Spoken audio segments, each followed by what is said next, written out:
जगह कहीं ना कहीं किसी न किसी रूप में जिक्र प्रधानमंत्री जी की जुबान से होता है, तो मुझे लगता है कि हमारा प्रदेश छोटा नहीं है, ये प्रदेश बहुत बड़ा हो गया, इसका सम्मान बहुत ऊंचा हो गया, बड़ा सम्मान हो गया। और उसी तरह से प्रधानमंत्री जी ने और जिक्र किया आज कि हिमाचल प्रदेश का स्पीति का इलाका, जहां आजकल मटर का फसल का सीजन है, मटर की तुड़ाई हो रही है, और वहां का जिक्र करते उन्होंने कहा कि आज भी वो ट्राइबल का इलाका, आज भी वहां पर परंपरा है कि एक दूसरे के खेत में जाकर के जो काम करने के लिए सारे गांव के लोग मिलकर के मेहनत करते हैं, जब उसका काम पूरा हो जाता है उसके बाद दूसरे के खेत में जाते हैं, दूसरे परिवार के खेत में जाते हैं। ये सामूहिकता और ये कोऑपरेशन इस प्रकार का ट्राइबल के इलाके में आज से नहीं, ये वर्षों पुराना है, सदियों पुराना है, जो आज भी कायम है। आज भी वहां पर लोग मिलकर के किसी परिवार के काम के खेत के काम के लिए जाते हैं, मिलकर के उस काम को पूरा करते हैं। जब उसका काम पूरा हो जाता तो उस परिवार के सदस्य भी मिलकर के दूसरे परिवार के खेत में काम करने के लिए जाते हैं। जब दूसरे का काम पूरा हो जाता तो तीसरे परिवार के खेत में भी काम करने के लिए जाते हैं।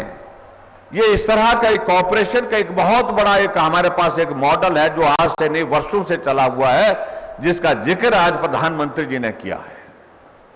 और मुझे इस बात की भी खुशी है, हमारा स्पीति का मटर, उसकी कीमत आज बाजार के मार्केटिंग के लिए अगर हम जाते हैं तो उसकी कीमत ही अलग तरह से मिलती है। 5 स्टार 7 स्टार होटल में वो मटर बिकता है, बहुत महंगा बिकता है, क्योंकि उसमें वो प्राकृतिक दृष्टि से बना है, उगाया गया है, और उसकी कीमत उस दृष्टि से बहुत ज्यादा होती है।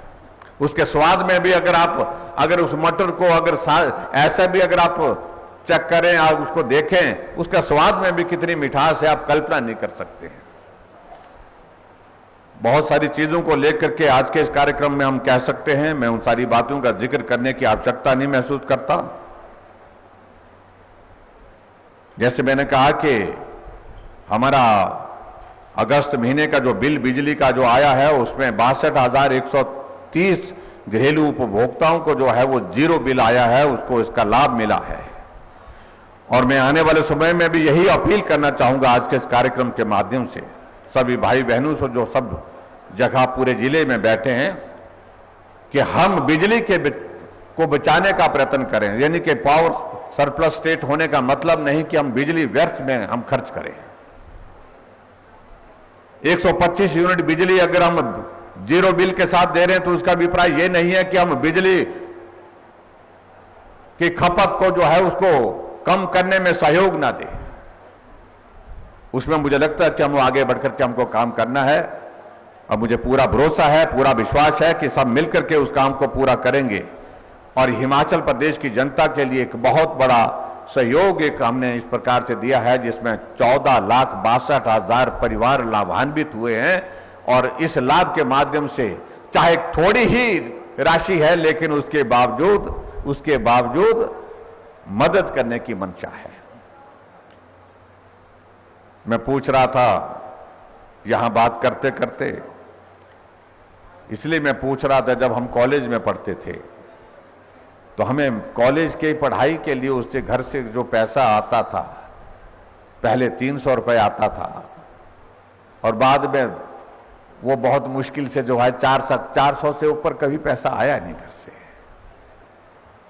यानी कि इसलिए मैं इस बात का मैं जिक्र कर रहा हूं, आज के और उस दौर के इसमें बहुत अंतर है। लेकिन उसके बावजूद भी उस वक्त के दौर में जब हम कॉलेज के इसमें पढ़ते थे, उस वक्त जो है एक बच्चे को कॉलेज पढ़ाने के लिए जितना खर्च होता था, उतनी बचत आज के दौर में जो है हम बिजली के माध्यम से एक परिवार की हम करने की कोशिश कर रहे हैं। मैं मानता हूं आज के दौर में यह संभव नहीं है, 300 रुपए 400 रुपए नहीं, लेकिन मैं उस दौर की बात कर रहा हूं जब हम पढ़ते थे हमें इतना ही पैसा मिलता था। तो इसलिए मैं इस बात का मैं जिक्र कर रहा हूं कि मदद करने की मंशा जब होती है बहुत पावन भावना के साथ, पवित्र भावना के साथ, निश्चित रूप से उसका जो है पुण्य प्राप्त होता है। हम पुण्य प्राप्त करने की दृष्टि से हम ये भी नहीं कह रहे हैं, लेकिन हमारा दायित्व तो बनता था कि हिमाचल प्रदेश के ऐसे वर्ग के लिए हम ज्यादा मदद कर सके जो ज्यादा जरूरतमंद है। उस दृष्टि से हमने करने की कोशिश की है और उस कोशिश के माध्यम से मुझे पूरा भरोसा है कि निश्चित रूप से जो हिमाचल प्रदेश के जो हमारे भाई बहन हैं बिजली की खपत में बचाव करने में अपना सहयोग देंगे, मदद करेंगे। भाई और बहनों, आने वाले समय में हम चुनाव के करीब भी पहुंचे हैं।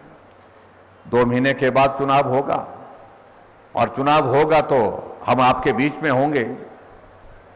आप सबका स्नेह मिला है, सहयोग मिला है।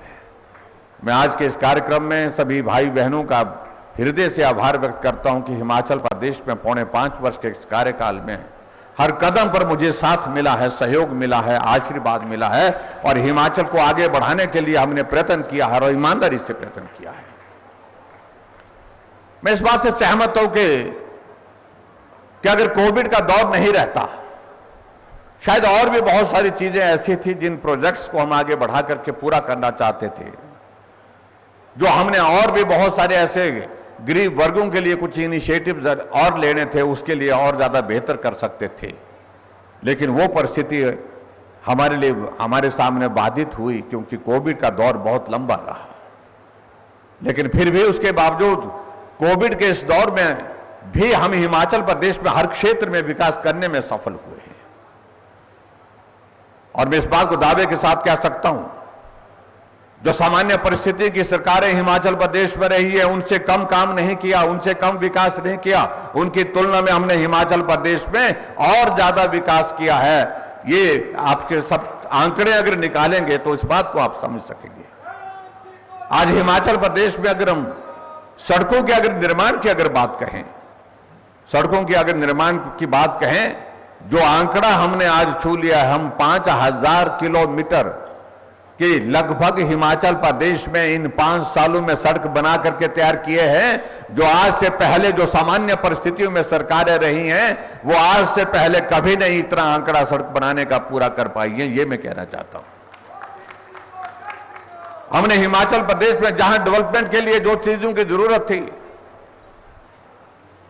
जितने सब डिवीजन ऑफिस, तहसीलें, सब तहसील, ब्लॉक, पीडब्ल्यू का डिवीजन, आईपीएच का डिवीजन, इलेक्ट्रिसिटी बोर्ड के डिवीजन, जितनी संख्या में हमने हिमाचल प्रदेश में खोले हैं ताकि डेवलपमेंट के सारे कामकाज में गति आ सके।